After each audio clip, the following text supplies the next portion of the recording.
workshop that has been developed this week at ICCRAN, University of Burgos, has been centered in the analysis and study of the theoretical methods for this purpose and for the other theoretical efforts which are being developed in ICCRAM. So theoretical methods are a wide file of research. There are different methods depending on the scale that we want to study. So we start simulating from atomic level to larger level. So this requires different theoretical methods. The workshop that we have been developing this week has given a view of the whole theoretical approach in explaining the tools that we are using for analyzing this theoretical problem from the basis, from atomic level to larger systems. So we have explained all the tools, the ones that we are using for simulating this kind of systems, providing the methods that can be applied for this kind of system, but also for another environmental and energetic problems that are being considered in other projects in which ICCRAN is involved. So we have showed all the tools, how to work with them, their limitations, their benefits, in order to see how they can be applied to materials design. This is the objective of this seminar, to show the properties of the tools and how to work with them. So the general idea that our students have get from this workshop, some of them belonging to the project, but others of the general university public, is that computation is a basic tool for material scientists, and computation can't be avoided in a modern development of new materials because of the saving in time and saving in money for the new developments.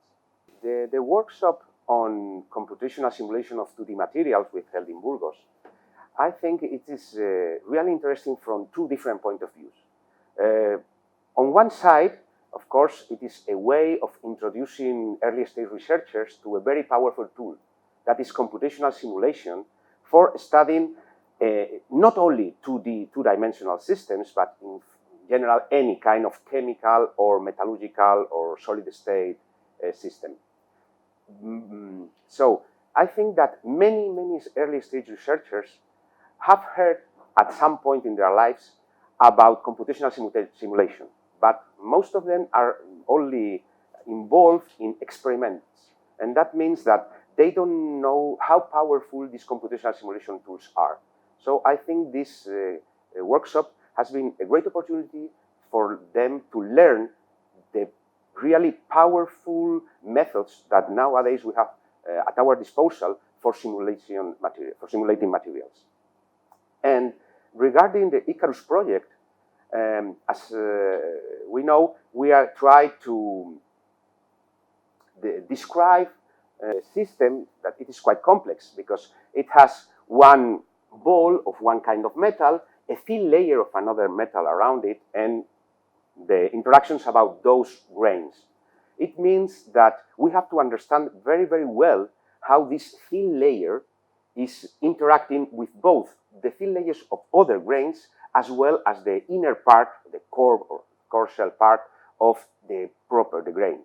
So it means that we need to simulate in a as close to reality way as possible the behavior of this thin layer. And this thin layer is very close to a 2D system. So it means that the better we understand 2D systems, the better we understand these very thin layers. And the better we can predict the properties of the grains we are interested in ICARUS project. The aim of organizing a workshop on computational methods for 2D materials is to give our students the opportunity to acquire tools and skills. Tools are the availability of handling different software for calculation, software for visualization, and software for the interpretation of results. And the skills is the idea of computation is at the core of the beginning of a lot of developments, and the possibility of avoiding a lot of a huge amount of experimental work by doing firstly in silico, in computers, using the suitable software. The relationship between this workshop and COMPRISE project is something related to find the most suitable approach, the most suitable theoretical approach for analyzing and for studying this kind of system. The development of carbon dioxide materials from scratch is very difficult, because it's a very difficult technological problem. We need very accurate, very specific theoretical tools to find the most suitable solution. This workshop has allowed to show which theoretical methods are most suitable for this kind of project. So, which method must be selected in order to find those properties that we require for finding this kind of materials. So, the workshop allows the students and all the people who has attended to the meeting to select these properties, to select this method in order to find how they work and how I can improve it to find the solution, the material solution that we need for this kind of project. So we can use the most suitable tools in order to improve the results of the project. This is the scope and the results of this workshop in relationship with the COMPRISE project.